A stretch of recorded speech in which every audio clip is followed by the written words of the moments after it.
Bonjour à tous, aujourd'hui nous allons étudier le Spleen de Paris. Il s'agit d'un recueil de poèmes de Charles Baudelaire, publié en 1869.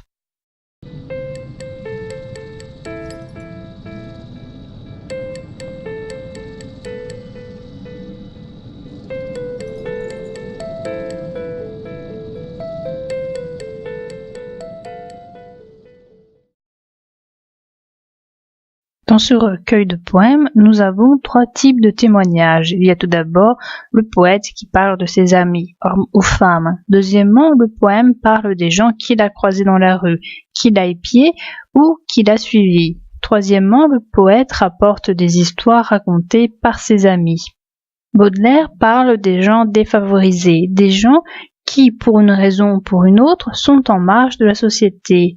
Il y a 4 principaux groupes. Il y a les pauvres, quel que soit leur âge. Il y a les veuves qui ont ou qui n'ont pas d'enfants. Il y a les personnes âgées et il y a les rêveurs. Le premier groupe est celui des pauvres. Baudelaire fait une place primordiale aux pauvres. Dans le monde de la pauvreté, il n'y a pas de solidarité. Déjà, il n'y en a pas des riches envers les pauvres. Les riches ont un regard méprisant vers les pauvres.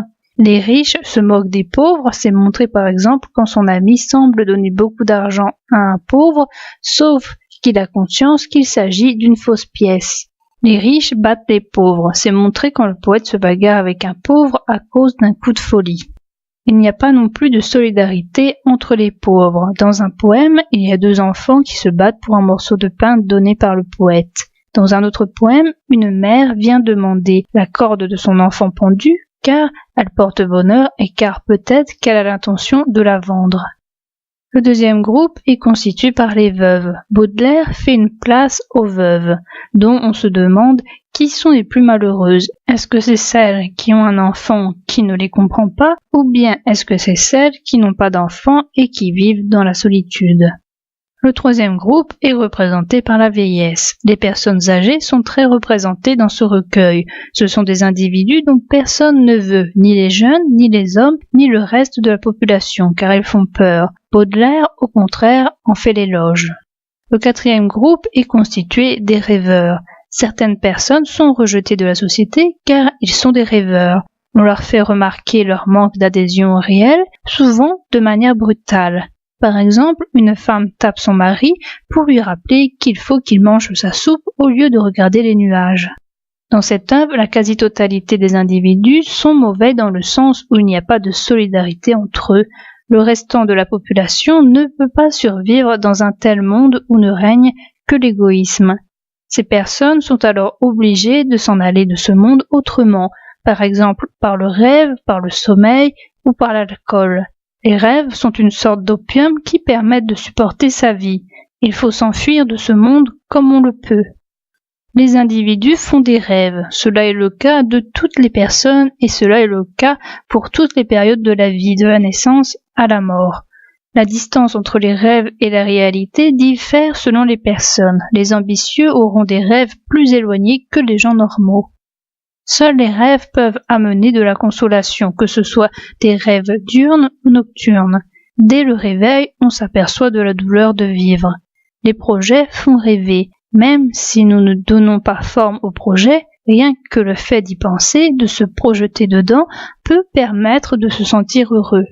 Les rêves sont représentés comme des monstres que chaque homme doit porter partout où il va. Les rêveurs devraient être réduits au désespoir, mais ils ne le sont pas car ils portent en eux de l'espoir. L'indifférence, par contre, est encore plus lourde que la chimère. Elle est dénoncée plusieurs fois dans les poèmes. Le monde de Baudelaire est un monde clos dont on ne peut s'échapper que par l'imagination. La nuit, nous voyons des monstres. Le jour, on est obligé de faire des choses que l'on n'a pas envie de faire, comme son travail, ou rencontrer des personnes que l'on n'apprécie pas. Le jour est le moment où l'on peut rêver, même si des personnes nous réveillent. La nuit, c'est là où nous pouvons nous enfuir de la réalité grâce au sommeil. L'homme n'est jamais bien là où il est. Il a ce besoin constant de changer de place car il est persuadé que sa vie serait meilleure ailleurs. Cependant, une fois arrivé dans l'endroit rêvé, il veut encore aller ailleurs car cet nouvel endroit ne le satisfait pas encore. Le poète ne s'épanouit pas dans la ville où il a des activités inintéressantes, limite aliénantes. Il est bien seulement avec des éléments naturels comme le nuage, la mer ou les couchers de soleil. Dans ses poèmes, l'imperfection a 3 niveaux. Tout d'abord, elle touche certaines femmes. Elle touche ensuite l'humanité qui a quelquefois des coups de folie. Et enfin, l'homme est imparfait et c'est en étant imparfait qu'il est parfait. Plusieurs femmes folles sont décrites dans le recueil. Il y a une femme qui se fait passer pour une autre ou vice-versa. Il y a un poème où une femme est attirée que par les médecins qu'elle veut inviter chez elle ou dont elle veut se faire soigner. Les hommes sont soumis à des sautes d'humeur. Dans un poème, Baudelaire force un vitrier à monter chez lui avec tout son chargement pour finalement ne rien lui prendre. Une fois le vitrier redescendu, le poète lui jette un pot par la fenêtre pour lui casser son matériel. Deuxièmement, les coups de folie se passent surtout le soir. Troisièmement, Baudelaire fait le portrait d'homme fou comme dans le poème où un homme se met à parler à un âne. La perfection est insupportable. Dans un poème, après que des hommes se sont plaints des imperfections de leur maîtresse, un homme se plaint de la perfection de la sienne qui l'a mené au meurtre. Les plus malheureux ne sont pas toujours ceux qu'on croit. Les êtres qui sont capables de sentiments ne sont pas toujours ceux que l'on croit. Par exemple, un fou peut contempler une statue de Vénus.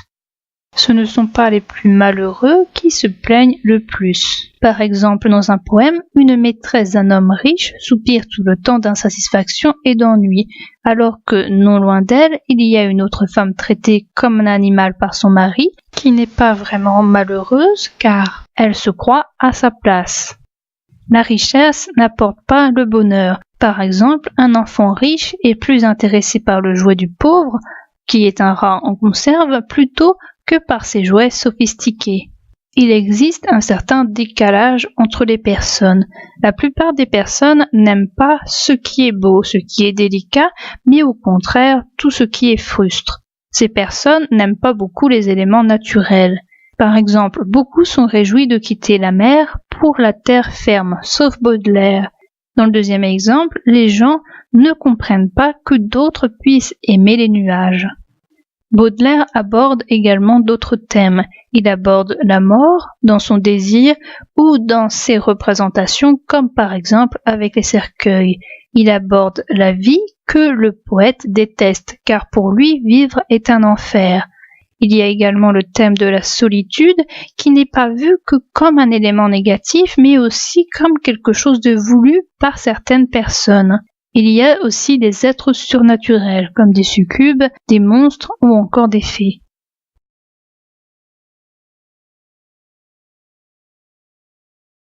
Sous un grand ciel gris, dans une grande plaine poudreuse, sans chemin, sans gazon, sans un chardon, sans une ortie, je rencontrai plusieurs hommes qui marchaient courbés. Chacun d'eux portait sur son dos une énorme chimère, aussi lourde qu'un sac de farine ou de charbon, ou le fourniment d'un fantassin romain. Mais la monstrueuse bête n'était pas un point inerte, au contraire. Elle enveloppait et opprimait l'homme de ses muscles élastiques et puissants. Elle s'agrafait avec ses 2 vastes griffes à la poitrine de sa monture, et sa tête fabuleuse surmontait le front de l'homme, comme un de ces casques horribles par lesquels les anciens guerriers espéraient toujours à la terreur de l'ennemi. Je questionnai l'un de ces hommes, et je lui demandai où ils allaient ainsi. Il me répondit qu'il n'en savait rien, ni lui ni les autres, mais qu'évidemment ils allaient quelque part, puisqu'ils étaient poussés par un invincible besoin de marcher. Chose curieuse à noter, aucun de ces voyageurs n'avait l'air irrité contre la bête féroce suspendue à son cou et collée à son dos. On eût dit qu'il la considérait comme faisant partie de lui-même. Tous ces visages fatigués et sérieux ne témoignaient d'aucun désespoir. Sous la coupole splénétique du ciel, les pieds plongés dans la poussière d'un sol aussi désolé que le ciel, ils cheminaient avec la physionomie résignée de ceux qui sont condamnés à espérer toujours. Et le cortège passa à côté de moi et s'enfonça dans l'atmosphère de l'horizon, à l'endroit où la surface arrondie de la planète se dérobe à la curiosité du regard humain. Et pendant quelques instants, je m'obstinais à vouloir comprendre ce mystère, mais bientôt l'irrésistible indifférence s'abattit sur moi, et j'en fus plus lourdement accablé qu'ils ne l'étaient eux-mêmes par leur écrasante chimère.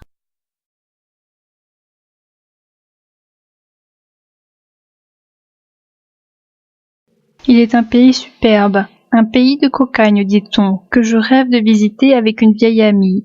Pays singulier, noyé dans les brumes de notre nord, et qu'on pourrait appeler l'Orient de l'Occident, la Chine de l'Europe, tant la chaude et capricieuse fantaisie s'y est donnée carrière, tant elle a patiemment et opiniâtrement illustré de ses savantes et délicates végétations. Un vrai pays de cocagne, où tout est beau, riche, tranquille, honnête, où le luxe a plaisir à se mirer dans l'ordre, où la vie est grasse et douce à respirer, d'où le désordre, la turbulence et l'imprévu sont exclus, où le bonheur est marié au silence, où la cuisine elle-même est poétique, grasse et excitante à la fois, où tout vous ressemble, mon cher ange. Tu connais cette maladie fiévreuse qui s'empare de nous dans les froides misères, cette nostalgie du pays qu'on ignore, cette angoisse de la curiosité.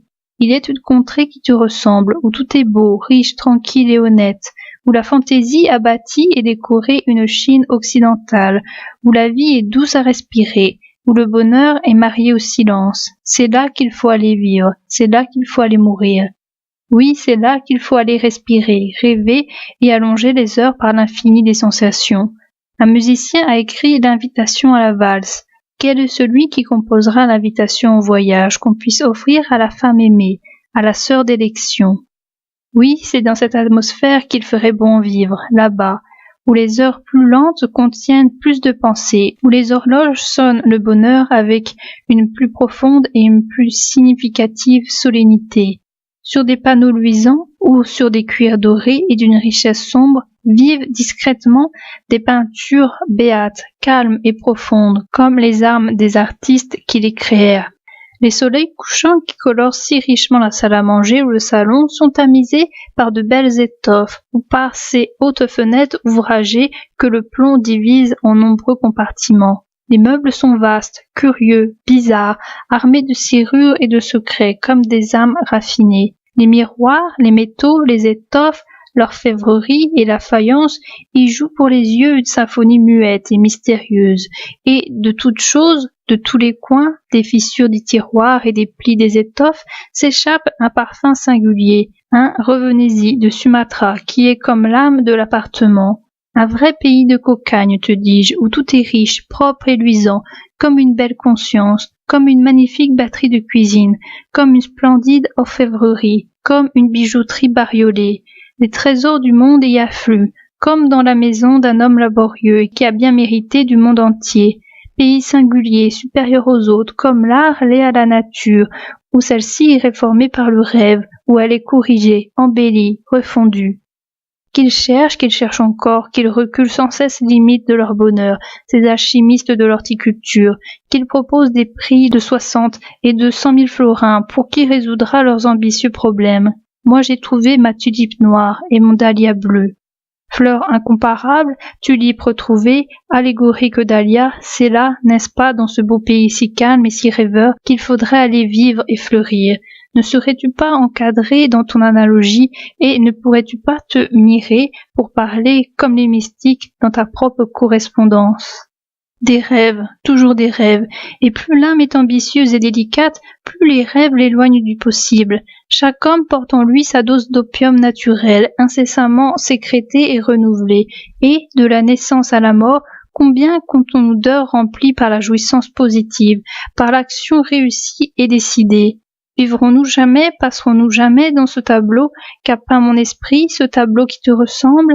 Ces trésors, ces meubles, ce luxe, cet ordre, ces parfums, ces fleurs miraculeuses, c'est toi, c'est encore toi, ces grands fleuves et ces canaux tranquilles, ces énormes navires qu'ils charrient, tout chargés de richesses, et d'où montent les chants monotones de la manœuvre, ce sont mes pensées qui dorment ou qui roulent sur ton sein.